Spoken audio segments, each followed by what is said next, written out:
শুনেছি বাজারে নাকি খুব কমই দামে গুলা মাছ পাওয়া যাচ্ছে। ব্যাপারটা সত্যি কিনা জানি না, তবে গতকাল যে গুলা মাছ রান্না করেছি আমার শ্বশুর তো খেয়ে এত মজা পেয়েছে যে আজকেও আবার সকালে এই তো বাজার থেকে কতগুলো গুলা মাছ নিয়ে দিয়েছে। আসসালামু আলাইকুম বন্ধুরা, সবাই কেমন আছো? এই তো আমিও আলহামদুলিল্লাহ ভালো আছি।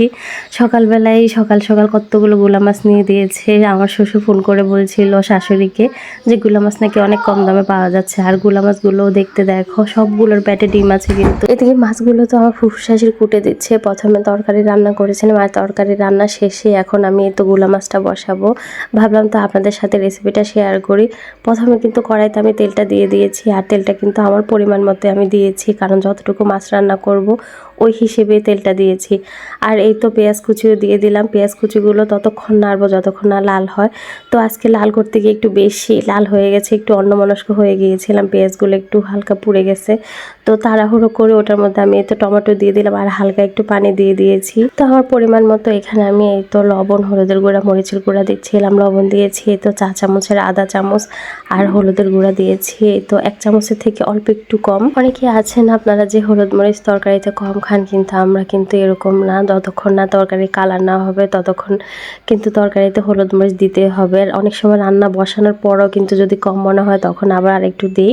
তো এই তো একটু রসুন বাটা দিয়ে দিচ্ছি, আর মরিচের গুঁড়া কিন্তু চা চামচে 2 চামচ দিয়েছিলাম।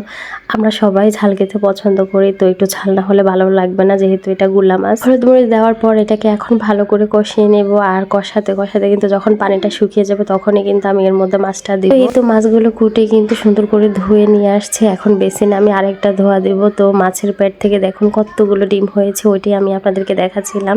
তো বেসিনে আরেকটা আমি ধোয়া দিয়ে দিলাম সুন্দর করে। গুলা মাছ কিন্তু একদম পিছলা পিছলা থাকে, এগুলো ধুতে অনেক কষ্ট হয়। তো যাই হোক, এদিকে দেখলাম যে পানিটাও একদম শুকিয়ে গেছে, তেলটা উপরে ভেসে আসছে। তো এই পর্যায়ে আমি একটু নাড়াচাড়া দিয়ে মাছগুলো এখন দিয়ে দিব। এই মাছটা কিন্তু অনেক মজার একটা মাছ, যদি সুন্দর করে রান্না করতে পারে তাহলে কিন্তু অনেক মজা হয় খেতে।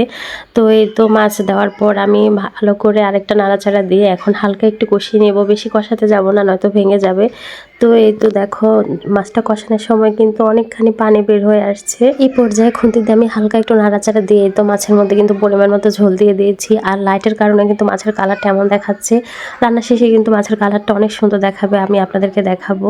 তো এই তো নাড়াচাড়া দিয়ে আবার আমি ঢাকনাটা দিয়ে ঢেকে দিলাম। ফাইনালি কিন্তু মাছ রান্নাটাও কমপ্লিট হয়ে গেছে। কেমন হয়েছে রান্নাটা অবশ্যই সবাই কমেন্টে জানান। রান্না শেষে এই তো আরেকটা পাতিল আমি বেড়ে নিয়েছি। এখন মাছের কালারটা অনেক সুন্দর দেখাচ্ছে, তাই না? তো মাছের ডিমগুলো দেওয়াতে কিন্তু মাছটা আরও লোভনীয় লাগছে দেখতে।